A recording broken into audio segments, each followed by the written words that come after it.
2019 मध्ये उद्धव ठाकरेंनी पैसे घेऊन उमेदवारी दिली, वैजापूरचे आमदार रमेश बोरनारेंचा गंभीर आरोप.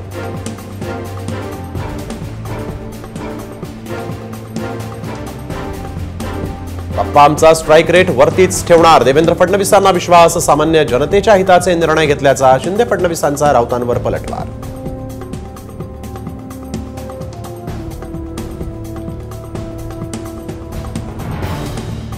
अजित पवारांच्या राष्ट्रवादीची आज बैठक, महायुतीतील जागांबाबत आमदारांचं मंथन, अजित पवारांची राष्ट्रवादी 80 ते 90 जागांवर आघाडी.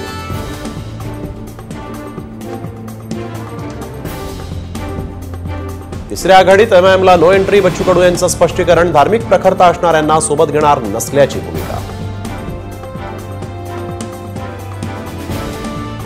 राज्यातील पहिल्या सेमीकंडक्टर प्रकल्पाचं आज होणार उद्घाटन, या प्रकल्पाला महाविकास आघाडीचा होता विरोध.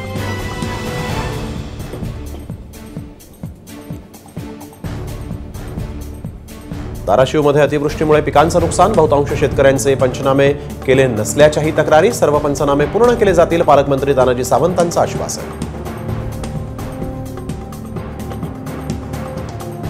पितृपक्ष सुरू होताच भाजीपाल्यांच्या मागणीमध्ये वाढ, तर पावसामुळे पालेभाज्या खराब होऊन उत्पादनात कमालीची घट, आठवडा बाजारामध्ये तरकारी मालासह भाजीपाला महागला. कोल्हापुरात गणपती विसर्जन मिरवणुकीच्या मार्गावर 2 डंपर चपलांचे ढीग, विसर्जनानंतर सर्वत्र कचराच कचरा, महापालिकेकडून कचरा उचलण्याचं काम सुरू.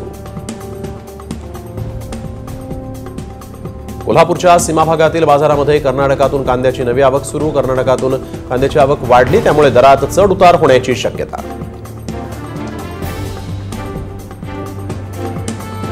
भारतीय संघाची वेटलिफ्टिंग खेळाडू आकांक्षा व्यवहारे हिनं पटकावले 3 सुवर्ण पदक, आंतरराष्ट्रीय स्पर्धेमध्ये ऐतिहासिक कामगिरी.